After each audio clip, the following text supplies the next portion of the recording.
So doctor, ಈಗ ಮುಂಚೆ varicose ವೆನ್ಸಿಗೆ ಸರ್ಜರಿ ಅಂತಂದಾಗ ಓಪನ್ ಸರ್ಜರೀಸ್ ಇತ್ತು, ಜನಕ್ಕೆ ಭಯ ಆಗೋದು. ಬಟ್ ಈಗ over the years varicose vein ಸರ್ಜರಿಯಲ್ಲೂ ಕೂಡ ಬಹಳಷ್ಟು ಅಡ್ವಾನ್ಸ್ಮೆಂಟ್ ಆಗಿದೆ ಆ್ಯಂಡ್ ಡೆವಲಪ್ಮೆಂಟ್ಸ್ ಕೂಡ ತುಂಬ ಆಗಿದೆ ಡಾಕ್ಟರ್. ಅದ್ರ ಬಗ್ಗೆ ನೀವು ತಿಳಿಸೋದಾದ್ರೆ ವೀಕ್ಷಕ. ಎಕ್ಸಾಕ್ಟ್ಲಿ. ಮುಂಚಿನ ಕಾಲದಲ್ಲಿ ಆಪರೇಷನ್ ಅಂದ ತಕ್ಷಣ ಕಟಿಂಗು, ಸ್ಟಿಚಿಂಗು, ಎನಸ್ಥೀಶಿಯಾ ಕೊಡೋದು ಇರ್ತಾಯಿತ್ತು.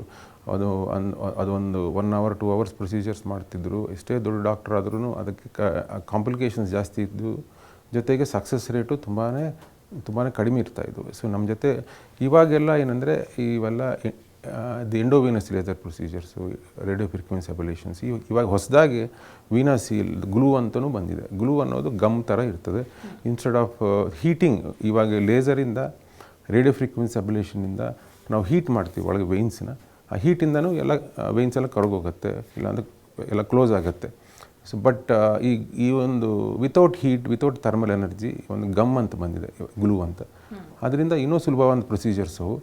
ಅದರಿಂದ ಆಪರೇಷನ್ ಮಾಡಿದ ಮೇಲೆ ಅದಕ್ಕೆ ಎನಸ್ಥೀಶಿಯಾ, ಲೋಕಲ್ ಎನಸ್ಥೀಶಿಯಾನು ಕೊಡೋದು ಬೇಕಾಗಿಲ್ಲ. ಅದಕ್ಕೆ ಒಂದು 20-25 ನಿಮಿಷ ಆದಮೇಲೆ ಡೆಫಿನೆಟಾಗಿ ಅವ್ರಿಗೆ ಸಾಕ್ ಕೊಡೋದು ಬೇಡ ಸ್ವಲ್ಪ ಜನಕ್ಕಾದರೆ, ಹಾಗೆ ಹೋಗ್ಬಿಡ್ತಾರೆ ಮನೆಗೆ.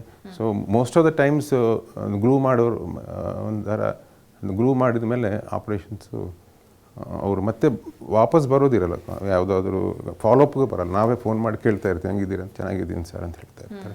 ಈ ಥರ ಇದು ಅಡ್ವಾನ್ಸ್ ಪ್ರೊಸೀಜರ್ಸ್ ಇವಾಗ.